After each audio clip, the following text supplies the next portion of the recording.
If I had my way, everything would be so nice. This world would be like Paris. No, it would be a paradise. No one would ever have to say, I'm going to get my wish someday. All one would have to do is say, this is my order, if you may.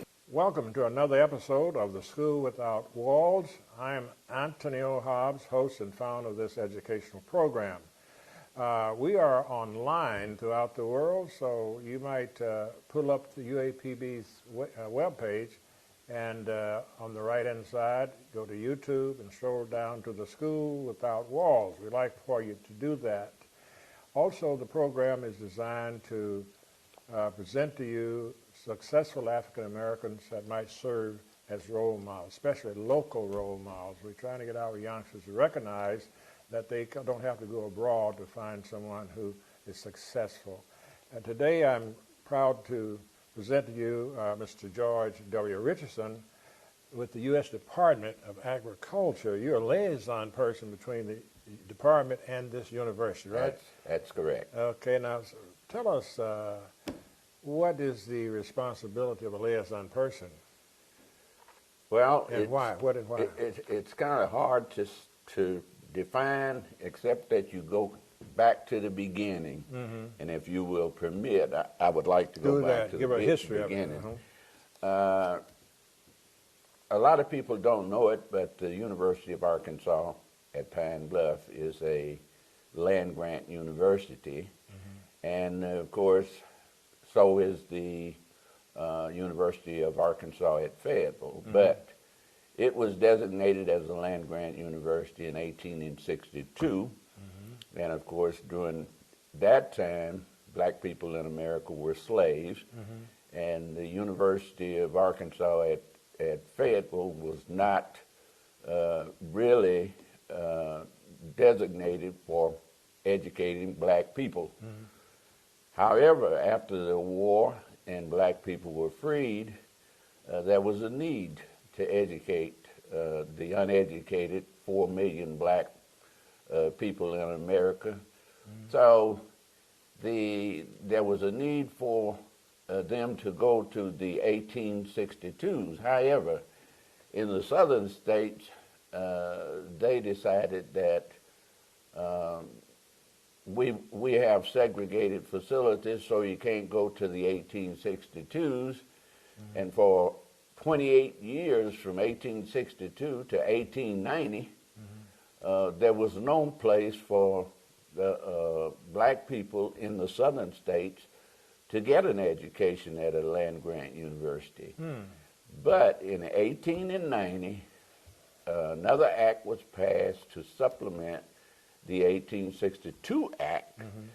And of course, the money was supposed to be used to go to the 1862s, but in the South, they say we have separate but equal schools, mm-hmm. so we'll take the money and designate it to another school. So here comes the University of Arkansas. That's another site, right? Another site. Right.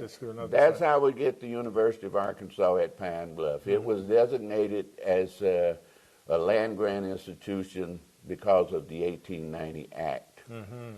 However, even though it was designated, there was no funds. Nothing happened as far as funds. Right, and there was no land that went with it. In the 1862s, they had 30,000 acres of land mm-hmm. that went to the institution to be used for sale or whatever to operate that facility. Mm. But that didn't happen with the 1890s.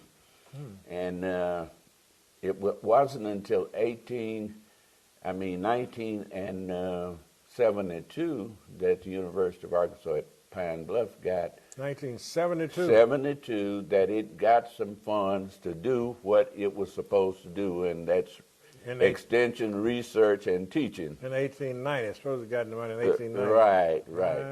My. However, it was not adequate, and it went until 1988 when a group of the chancellors and presidents they got together with the United States Department of Agriculture secretary, and they had a symposium in Nashville, Tennessee.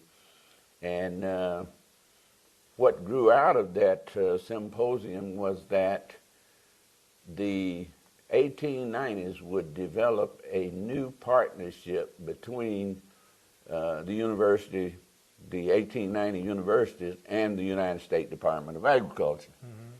And in that dialogue, one of the things that that came out of it is that each one of the 16, at that time it was 16 1890s, each one of the 16s would get a liaison officer stationed on the campus. And of course, that's what put me here. Okay, let me ask you a question. When you said 16, that's 16 African American schools? That is the 16 1890 land grants. There were 16 of these universities that were predominantly black that were designated land grants. Okay, I got you. And the University of Arkansas at Pine Bluff was designated as a land grant. For the state of Arkansas. Right. And of course you've got Alabama A&M, you've got Texas Southern, not Texas Southern, you've got Prairie View, that's in Texas, and then you've got Alcorn. Those are your 1890s. And of course Tuskegee was given that funds to do that because they carried on a lot of research, even though it's a private institution. I see. Now, and in me being on this campus, one of the things that the United States Department of Agriculture wanted out of it, they knew that the future workforce of the United States Department of Agriculture was going to change. Okay. The demographics were going to change. There would be a whole lot of things that would change. And the Secretary of Agriculture says, what we would like you to do is to educate to young black people to come into the field of agriculture. Okay.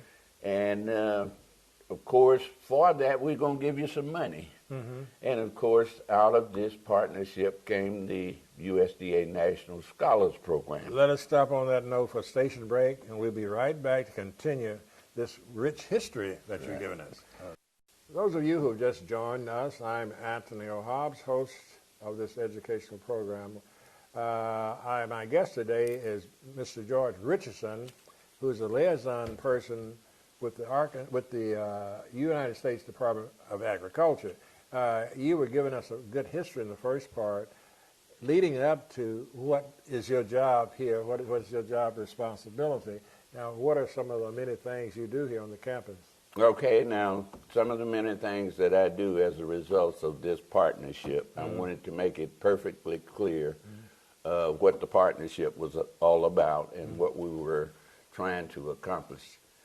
As stated to begin with, the United States Department of Agriculture is going through what is known right now as a culture transformation. It was determined in the Civil Rights Action Report that many times people are discriminated against simply because they don't communicate well, people don't know their cultures, and a lot of things that causes it. And this secretary that we have now says we want to get rid of that. Okay. So my being on the campus here, first thing is going to strengthen the partnership between the United States Department of Agriculture and this university.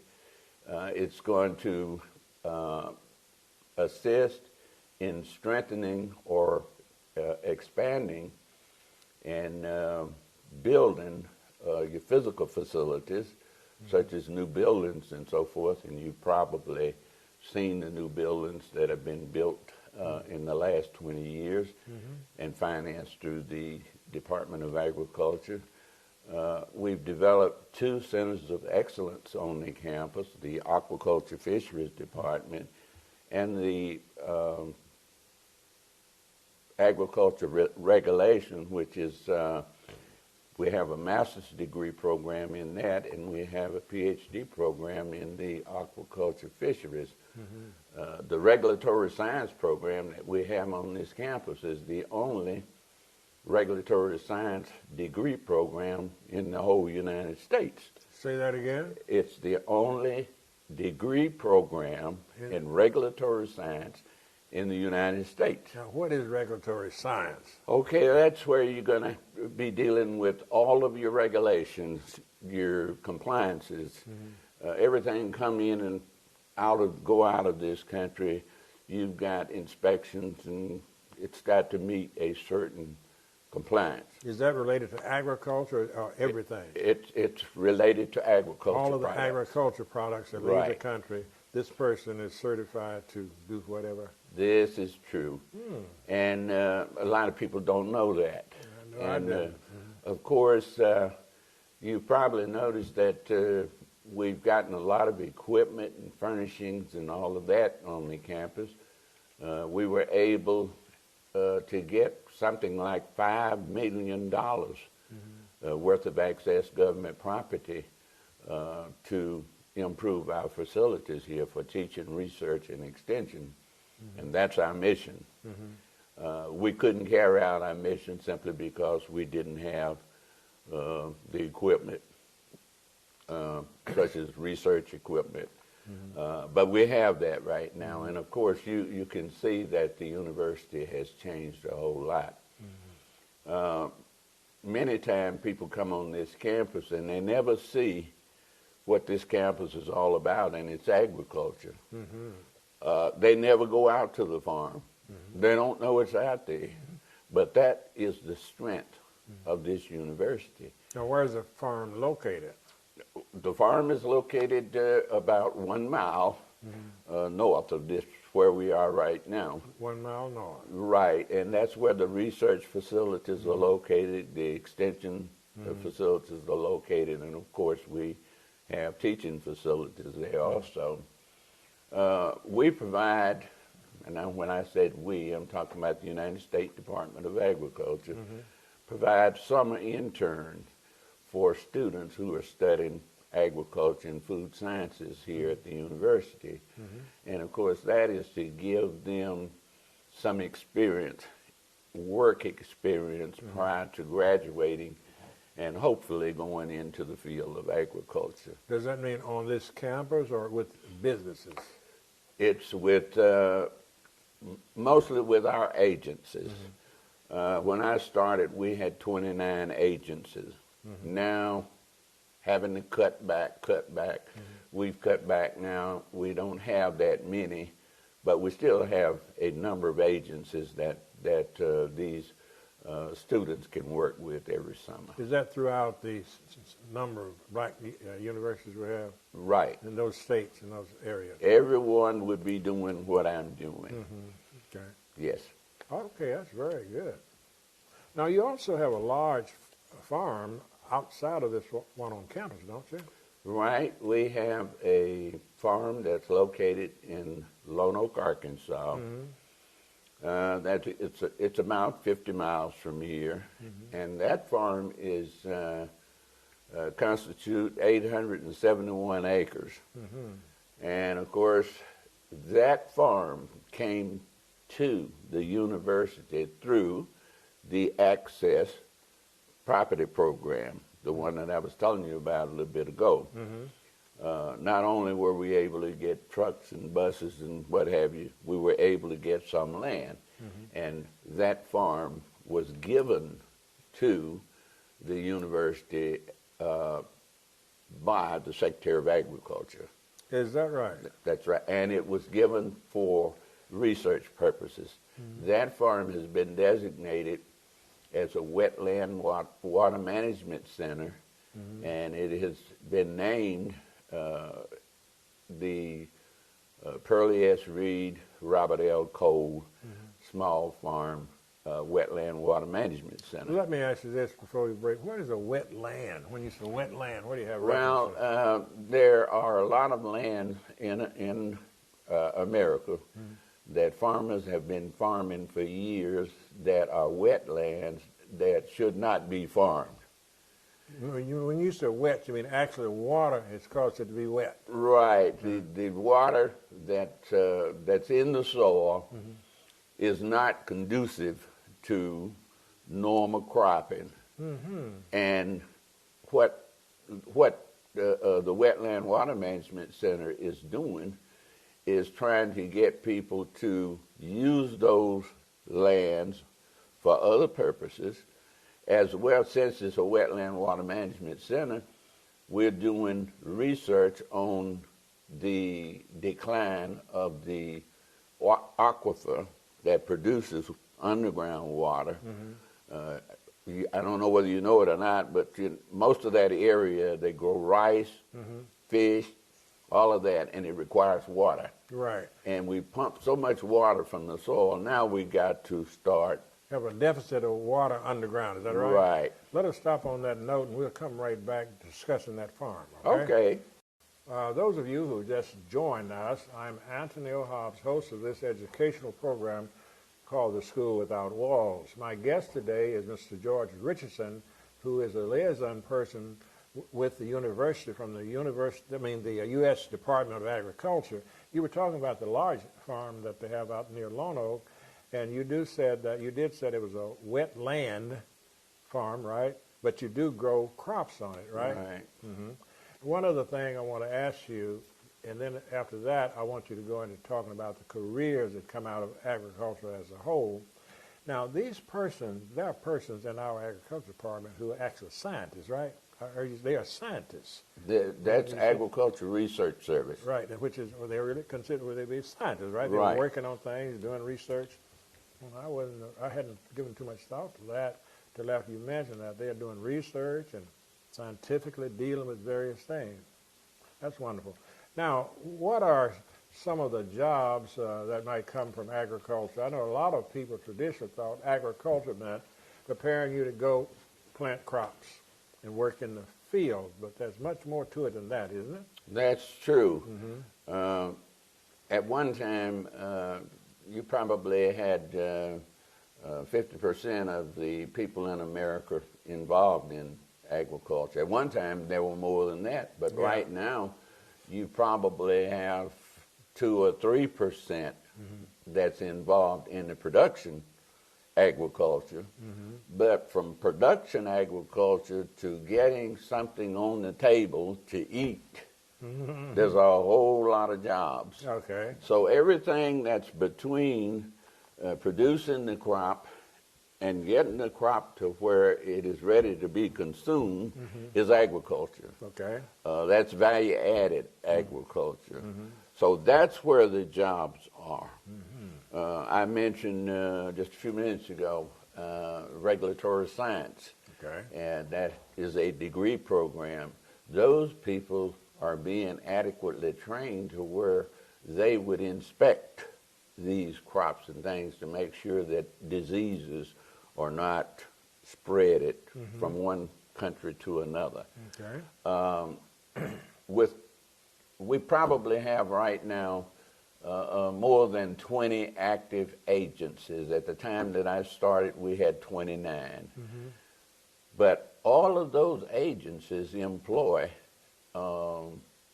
people. Right. And of course, we have the first employment we have is the National Scholars Program, and I manage that program. That's where an agency will sponsor a scholar, pay all of their tuition, fees, books, provide them with a computer, everything that they need to be successful. The university will provide their room and board, and when that student graduate, he goes into the workforce, and he doesn't compete for his job. He just goes into the workforce. How about that? That is the Secretary's strategy for getting a well-educated, diverse workforce. Let me ask this. What is the prerequisite for this student to be able to do that? Well, it's pretty high. It's competitive. You've got to have a 21 ACT and 3.0 or above grade point average. And it's universal for the United States. My first, when I came here, one of my first students came from Alaska. And of course, I still stay in touch with that student. So that's how widespread the program is. How many students can this program accommodate? When we first started, we were trying to get 2 students per institution, and now we have 18 because another institution regained its land grant status, and now we have 18. We try to get 2 students per institution, which would be 36. Okay. But because of the cutback that we've had in the last few years, we have not been able to get up to that number. So UAPB could possibly have 2 of those students. Right. The first year of the program, UAPB got 4. And of course, we've been fortunate every year to get 1. What type of salaries are we talking about as beginners, right out of school? Well, you're probably talking about 35,000. Now, most of our scholars, when they graduate, they're going to be getting more than that because during the time they're in school, they will get a promotion every year. Okay. And of course, when they graduate, they don't start at the bottom. They start up in the salary. Okay, kind of like the military, sort of like You get credit for all of that time Right. that you're going to school. You get credit for it. Okay. Yes. Okay, we have about 3 more minutes. Are there other careers that one could look forward to in agriculture? Other careers? Well, right now, what we're working on, and especially in this area, this institution is supposed to be trying to solve the problems that we have in southeast Arkansas. And the problem we have in southeast Arkansas, because it is a farming area and because we have a number of small farmers that have been pushed out of production agriculture because of the cost involved, we're trying right now to go into vegetable crops. Okay. We right now have a partnership with Walmart, where small farmers are growing vegetable crops and marketing through Directed to Walmart. Walmart. Now they're too small to market directly to Walmart, but we've got nonprofit corporations or community-based organizations that work in partnership with the university.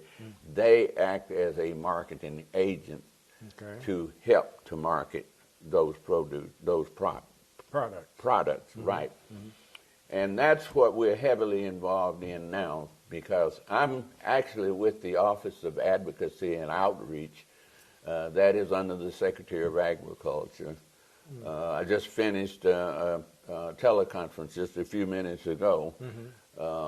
And of course, our big thing right now is outreach and advocacy. And since it is outreach, we're concerned about those people that we have not served before. We have 1 minute. I want to ask you this question. Do you have anybody working on campus under you or with you? The partnership agreement requires that one person from the university will assist me, and of course I have one person who is employed by the university who assists me. Okay, let us stop on that. I really thank you for giving us this information. Don't forget, general public, we have DVDs of all of these programs, and I think they are $5 per copy. All right. Thank you again. Okay. Thank you.